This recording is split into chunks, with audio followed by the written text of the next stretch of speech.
What is spiritual awakening or awakening, and what does it look like when it's done, over, end? Because most people actually think that it never ends, or they don't know what the end actually looks like. And so when we don't know what the ending looks like, we set on this journey of constant search, improving either ourselves or everybody else around us. It's a constant, it's exhausting.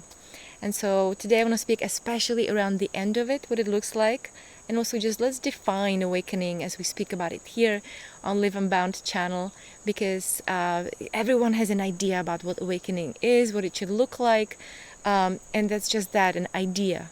And so we want to look away from the ideas, and I'll give a very simple definition, which is very simple to understand and look at, without trying to figure it out with all these mental gymnastics.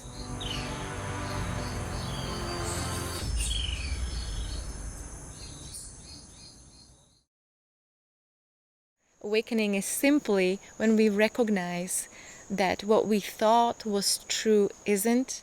So we move away from what we believed 100% was true. We recognize it isn't true. And it's very liberating. This is where the liberation happens. This is where the effortlessness comes from.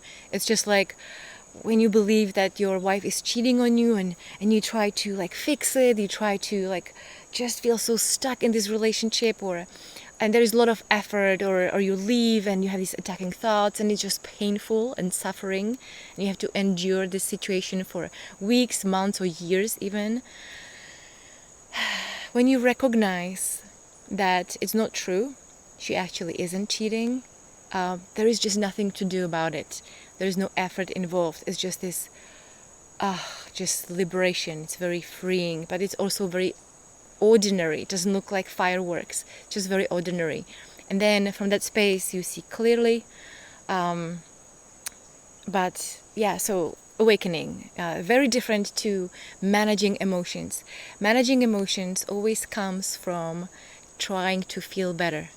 Every time when we're trying to feel better, which is most of the time coping, medicating ourselves, meditating, doing some tools, and just, it always comes from the person that lives in the deceptive timeline.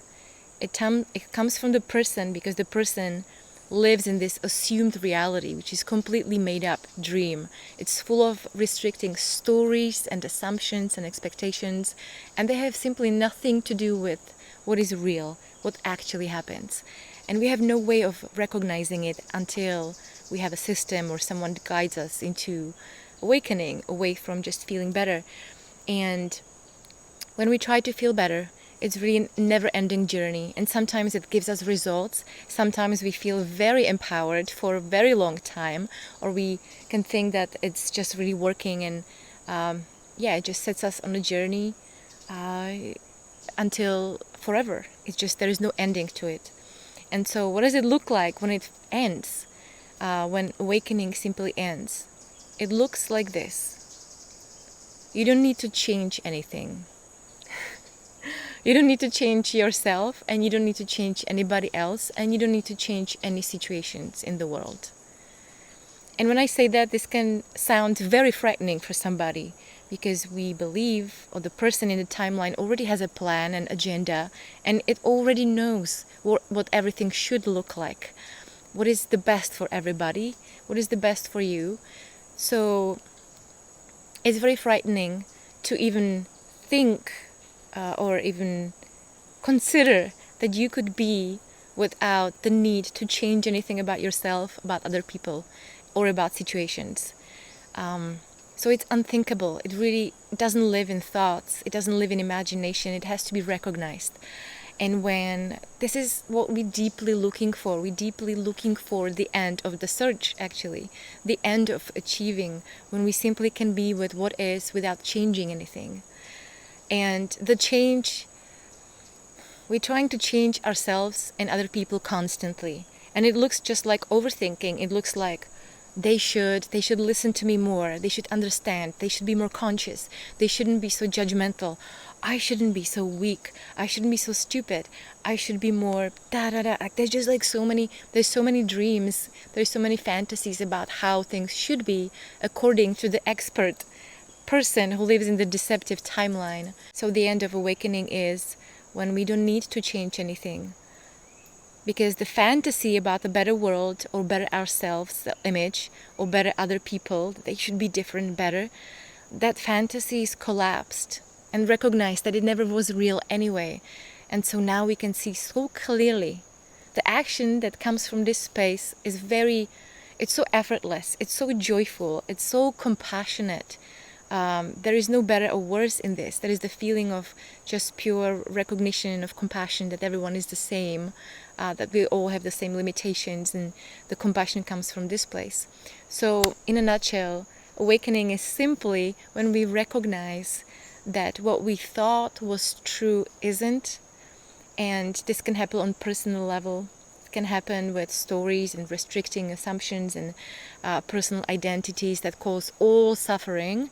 And it can also happen with spiritual questions, big questions about life, death, our purpose. You can look into the illusions of time and space. And when you start really seeing what's there without all these assumptions and expectations, without all these fantasy worlds that we so believe 100% it should look like in a certain way, without that, it's just so simple, but it's very unexpected. It's not something that you could just imagine in your mind. It's very unexpected. And what we are really deeply looking for is the end of the search and the end of managing self-management and trying to figure it out and constantly trying to change everyone. Because what happens is when we stop changing ourselves and everyone else, we can actually see ourselves and other people as they truly are. And again, it's so unexpected. It's the most beautiful thing. It's just like, it's just so beautiful. And then we are with the reality of what is, and we can think clearly. Doesn't mean that we are, we tolerate maybe some situations or just don't do anything. It's the opposite. We respond perfectly. There's this perfection with so much aliveness and joy and gratitude.